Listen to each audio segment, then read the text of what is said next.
Voices from the Sea. In the early months of 2023, Italian coast guards began noticing something unusual. The boats were still coming, overloaded, weather-worn, and packed with people fleeing desperation. But the survivors weren't telling the same stories anymore. They didn't know who had sent them. Many couldn't name the route they had taken. Most had no phones, no maps, no contacts, just vague instructions and the clothes they wore. By the summer, the patterns were clear. Boat after boat was arriving in Sicily and Lampedusa, all launched from the same Libyan coastal zones, each carrying upwards of 50 to 100 migrants at a time. These weren't isolated journeys. They were part of something bigger, something more organized. Rescue teams noticed that the vessels appeared to be launched in tight windows, often synchronized with favorable weather forecasts and naval patrol gaps. The crafts, mostly rubber dinghies, were cheaply made but carefully prepped. Some had extra fuel canisters. Some carried flotation jackets. But none had satellite phones, emergency beacons, or GPS equipment. When questioned, survivors spoke of shadowy middlemen, people who gave them instructions and disappeared. Some described being moved through Libyan desert camps, then loaded onto boats in silence. Almost none of them could describe who was really behind the operation. What investigators didn't know yet was that these voyages were being coordinated from thousands of miles away, not from Tripoli, not from Tunis, but from a house in East London. Behind a string of burner phones and encrypted messages was Ahmed Ebid, a British citizen who wasn't just involved. He was running the entire trafficking system. From the Mediterranean to the UK, he was in control of the boats, the people, the money, and the silence. And every crossing that made it to shore was a delivery. Another load, another payday, another 70 people smuggled into Europe under his command. From London to Libya, Ahmed Ebid didn't need to be near the boats to run them. He wasn't launching rafts from the beaches of Tripoli or guiding vessels through the surf in the dead of night. Instead, he was sitting in East London, directing the entire operation from his smartphone. Authorities later described Ebid as the central coordinator of a vast people smuggling network that operated across multiple countries.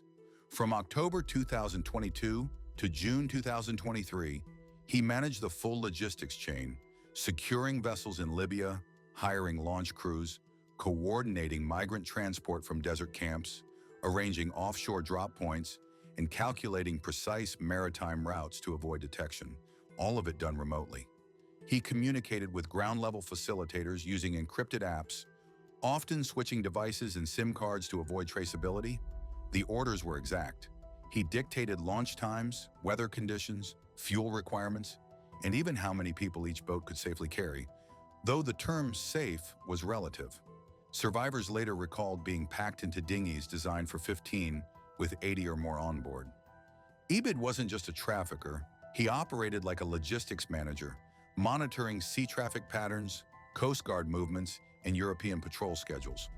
According to prosecutors, he tracked weather systems and used mapping apps to choose the least risky crossings. He also handled payment systems. Migrants paid thousands of pounds each, either directly or through family members, using a mix of hawala transfers, crypto wallets, and cash handoffs. Those payments were split across handlers in Libya, enforcers along the migration route, and Ebid himself. The system was fluid, resilient, and deeply profitable. What made it even more dangerous was its invisibility. While humanitarian groups and EU forces scrambled to respond to the endless flow of migrant vessels, the man responsible for much of it sat over 2,000 miles away, blending into life in the UK, his phone acting as a digital command center. He never boarded a boat, but his orders moved thousands of people, one launch at a time. Take their phones and dump them. Ahmed Ebid didn't just run a smuggling network, he engineered silence. One of the key tactics that set his operation apart was his obsession with control, not just over boats and payments, but over people, over what they could say, and more importantly, what they couldn't share. Investigators revealed in court that Ebid gave explicit instructions to his Libyan crews. Before launching any vessel, confiscate every mobile phone from the migrants and throw them into the sea. This wasn't random cruelty, it was strategy. Phones meant risk. Migrants with phones could call for help. They could send GPS locations.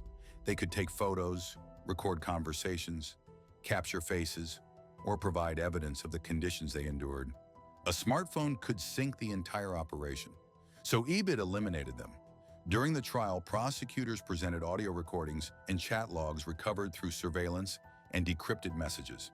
In one, Ebid was heard instructing a handler, "Take their phones now. Don't wait. Put them in a bag and drop them before you go." Migrants rescued off the Italian coast consistently reported the same pattern. They had been ordered to surrender their devices during the final staging process. Some thought they would get them back. Others were too afraid to resist. By the time they were at sea, they were cut off, no contacts, no ability to signal distress, no idea where they were going. This tactic didn't just prevent evidence, it dehumanized the passengers. It turned them into anonymous cargo, impossible to track and easy to discard. Many survivors couldn't even explain how they had arrived. They had no pictures, no numbers, no names, only trauma. It also made interdiction efforts more difficult. Without live coordinates or distress calls, rescue teams had to rely on visual detection and radar, reducing the chances of interception and increasing the danger for those on board. To Ahmed Ebid, this was a business decision. Phones were liabilities, and in his empire, silence was the most valuable asset. £12.3 million and 3,800 lives. In less than a year, Ahmed Ebid's smuggling network moved an estimated 3,800 people across the Mediterranean Sea. That number wasn't a guess. It was based on court-admitted shipping manifests, communications, and accounts from intercepted boats. All linked back to the same logistical playbook. Each migrant was charged between £3,000 and £4,000, depending on their point of origin and whether they paid in advance or through relatives. Some borrowed from extended family, others sold everything they had. Many believed they were buying a legitimate route to safety, only to be packed into overloaded dinghies in the dark. The math was simple and staggering. Over 9 months, the operation generated more than £12.3 million in profit. This wasn't just people smuggling, it was industrialized human trafficking, run with the precision of a shipping company. The revenue flowed through multiple channels. Some funds were handled through informal hawala networks, underground banking systems based on trust, often used in areas without formal institutions. Other payments were processed in cryptocurrency, allowing Ebid to bypass financial oversight entirely.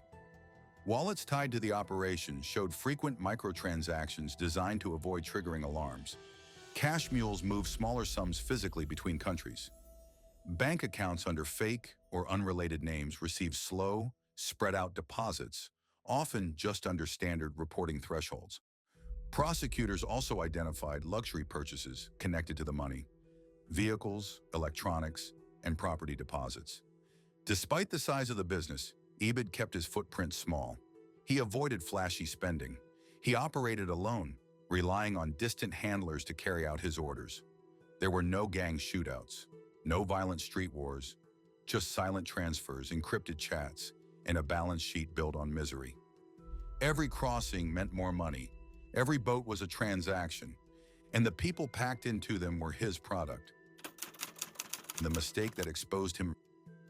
For months, Ahmed Ebid operated in the shadows, untouchable, untraceable, and completely outside the reach of the European law enforcement web.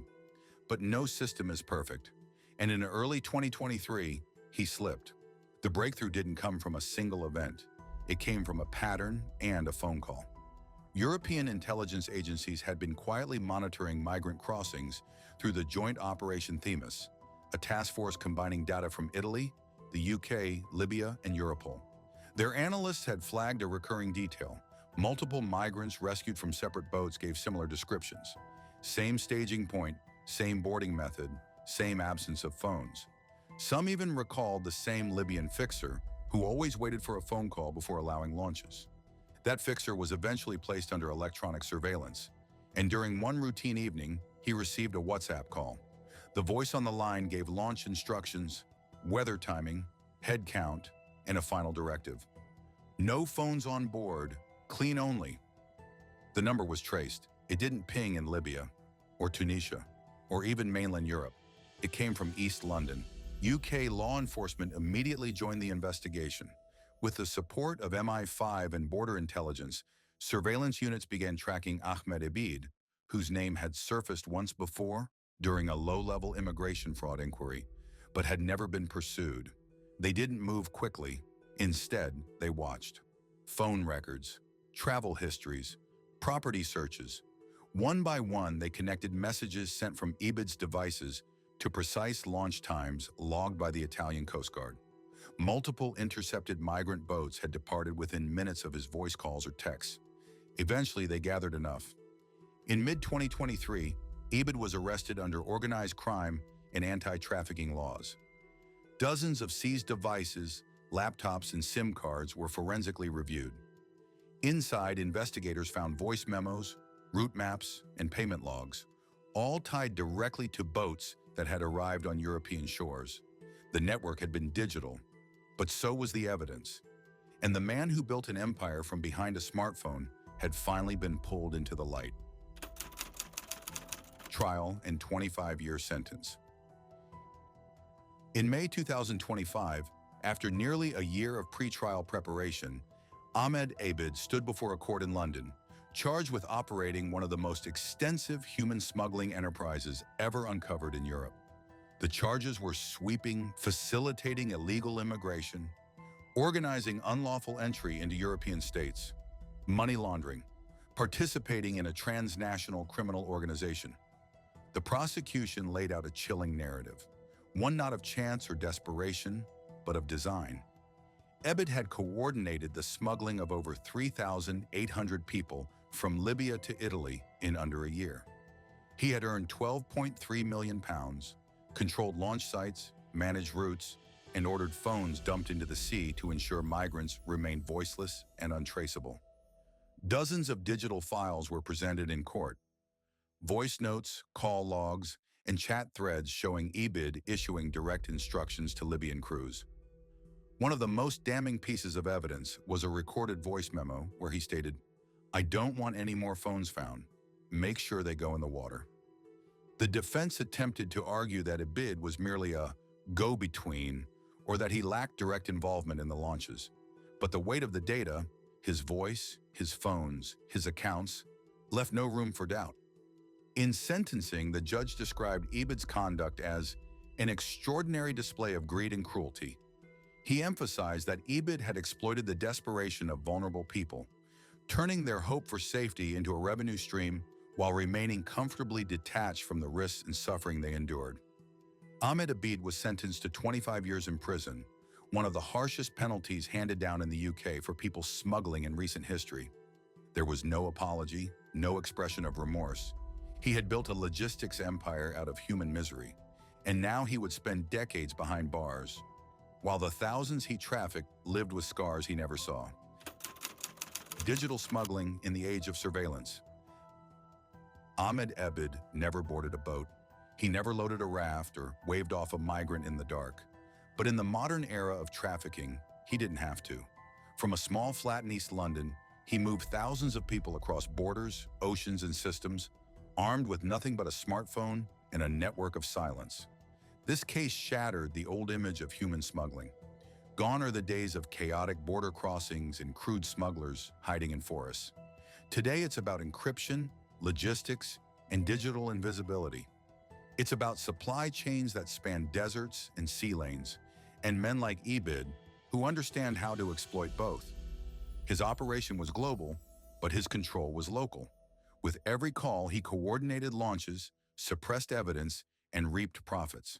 His business model wasn't built on violence, it was built on distance. No blood on his hands, no boats in his view, but thousands of lives were still routed through his commands. Authorities say this isn't an isolated case. Across Europe and the Middle East, more trafficking operations are now run remotely, from laptops in safe countries, away from conflict zones or arrest risks. These networks thrive in legal gray zones, banking loopholes, and overwhelmed border systems. Ebid's sentence sent a message, but it also raised questions. How many others are running similar empires? How many more voices from the sea are tied to silent figures miles away? In a time where data moves faster than people, and profit moves faster than justice, Ahmed Ebid became a symbol of what modern smuggling has become: invisible, global, and disturbingly efficient.